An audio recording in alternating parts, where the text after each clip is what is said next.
Want to smash your half marathon PB? Well, the right workouts can make all the difference. In this video, I want to break down 6 of my favourite types of workouts to build speed, endurance and race day confidence, so you can cross that finish line faster than ever. Now, during a half marathon training block, I like to focus on workouts that hit faster than target pace, at my actual target pace itself, and then slightly slower than. And then as the training block goes on, I like to squeeze those paces down so the pace range is a bit tighter towards the end and I'm really locked in and ready for race day. So we'll dive straight in, go through those type of workouts, and then at the end I'll explain exactly where I would consider positioning those workouts throughout your training plan. So let's dive in. So these workout types 1 and 2 pretty much go hand in hand. So number 1 is going to be standard K reps, and I like to do these in and around threshold effort. And number 2 is going to be timed intervals. I'm going to throw these in at the same time.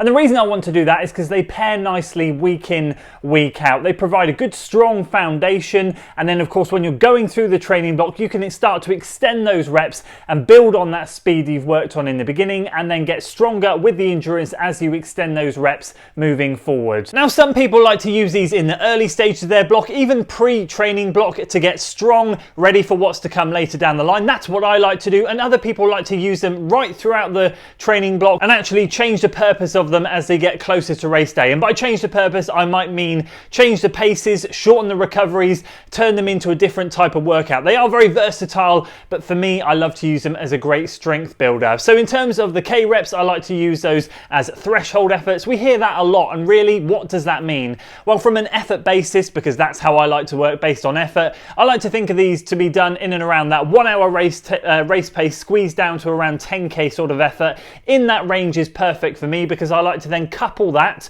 and complement it with some even faster timed intervals on my other workout day. And the reason I like to do timed intervals rather than distance-based intervals is it means I have, again, versatility to take them out onto the concrete tarmac or out onto the trails and treat them more as a fartlek workout. I can do them in either way, whichever one I fancy, and also depends on whichever race I'm training for. If I'm training for a flat, fast half marathon, I can absolutely take them out onto the concrete. If I'm training with something with a little bit of undulation in, which I currently am right now, then I tend to take them out onto the trails. And I'll do a combination of 1 minute, 2 minute, 3 minute reps, 90-second reps, 2.5 minute reps, just anything in that realm, and I'll break it down into different types of workout each week. And that, combined with those K reps, is a brilliant combination to get stronger and faster, for me anyway, in those early stages. But another approach you might want to take into the early stages is a split-based workout, which is where you're doing a long tempo stint at the start of your workout, very controlled, very relaxed, and then some shorter, faster stuff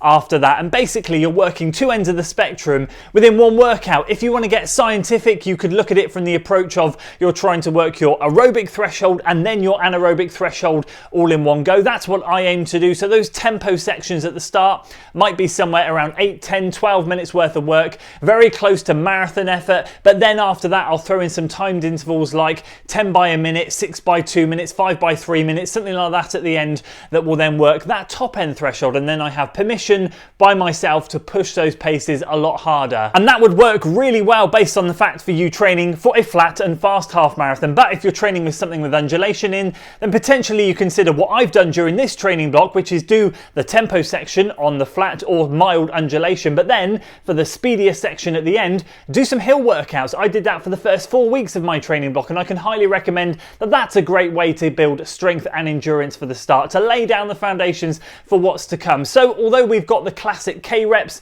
and of course the timed intervals that pair together nicely, you could also consider dropping the K rep side of things and then putting in this split workout where you're getting a bang for your buck in both ways. And once you've laid those foundations and you're moving through into your training block, consider throwing in some goal pace or target pace work later in the block, maybe around halfway as you start to get closer to race day. For me, I love to throw this around, let's say, week 5 to 6, right through until week sort of 9 to 10. So I'm getting 5 to 6 weeks worth of strong work done before I then taper off. That's what I love to do, and I know people like to throw it in different places, but getting some goal pace work is great to build that race confidence, as I said in the intro, and of course continue building on that endurance that you've laid in the early stages of the block. Depending on the level of runner you are, depends on how much goal pace work you end up throwing into your training plan. But for me, I like to take it up to around 8, at maximum 9 miles, but no more. I don't want to go any further than that, but that can be broken up, and I like to do it in mile reps or 2 mile reps. They're just a great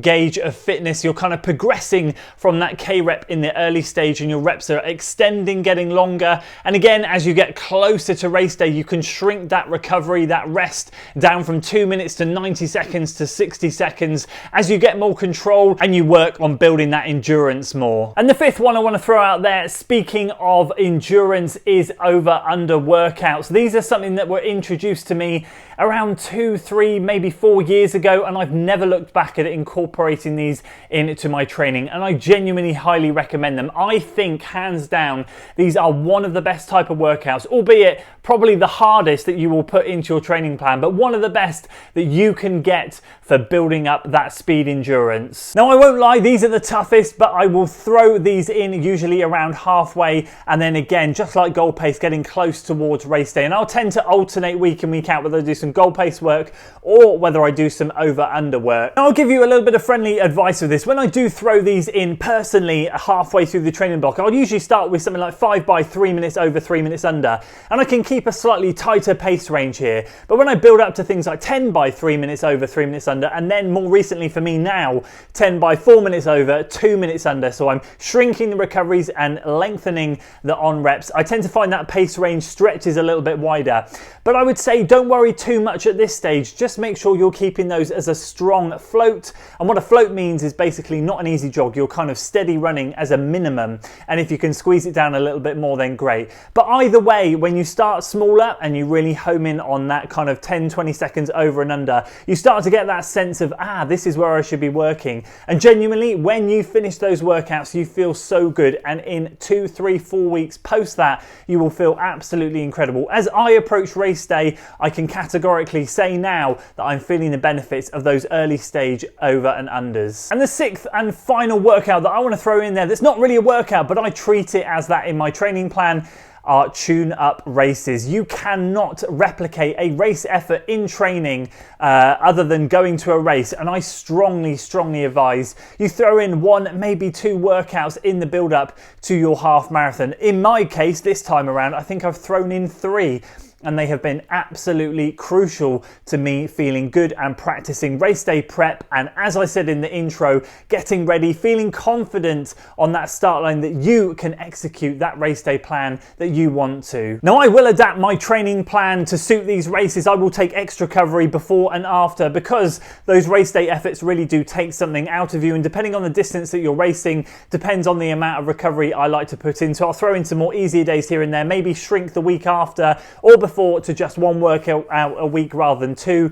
But either way, for me, they are an absolute priority, and I would hate to go through a training block without some sort of tune-up race in there. Not only do I get to practice my race day prep in terms of fueling, kit, all of that stuff, but I get into that mentality. I see how my body reacts to goal pace or slightly quicker, depending on what race I'm running. And overall, it just builds confidence in your brain, especially if the race goes well. So where would I drop all of these workouts into the training plan? How would I structure it? Well, that's a really good question, because actually there are so many ways that we can get fit and get to the end goal race, and there are so many different ways that we can structure it to get to that end goal. Now for me, as I've kind of alluded to, I like to go down the split workout route rather than the K-reps, and with the split workout I will always have another standard interval workout in my training plan. They might be used out as a fartlek workout out on the trails, or I might do them on the concrete as a more standard interval workout. Either way, what I will say is those timed intervals, point number 2 or workout number 2, will always stay in my training block from start to finish. That will never change. It's more a case of what I pair it with that changes from block to block. And in this occasion, it's been the split workouts, but in previous occasions, it's definitely been those early K-reps. But again, what tends to happen halfway through the training block, that's when I start to switch things out. The timed intervals tend to stay, but then they pair up with some goal pace work rather than that faster threshold work. So then I'm starting to work more so on that goal pace, practicing that, and then potentially in the long run, just to throw another curveball in there for you, I like to add in a little bit of tempo work as well, just to spice things up. Now, I didn't mention those tempo workouts in the 6 of my favorites, because ultimately I don't want to confuse things and I want to stick to those midweek workouts, and they really are optional and depending on the load that you can handle as an athlete. Plus, that's a whole different video in itself for long run workouts for half marathons. I think that could be something that we talk about at a later date. But But in terms of the weekday structure, as I said, I love to throw in those goal pace work along with the timed intervals, and that tends for me to span from around midway through the block towards weeks 9, 10, assuming here that we're running a 12-week block, so that in the final 2 weeks I can sharpen up and throw in some faster workout when I've got all my goal pace work done. And at the point where we're 10 days out from the race, I won't do any more goal pace work whatsoever. That will be when things start to get shorter and sharper,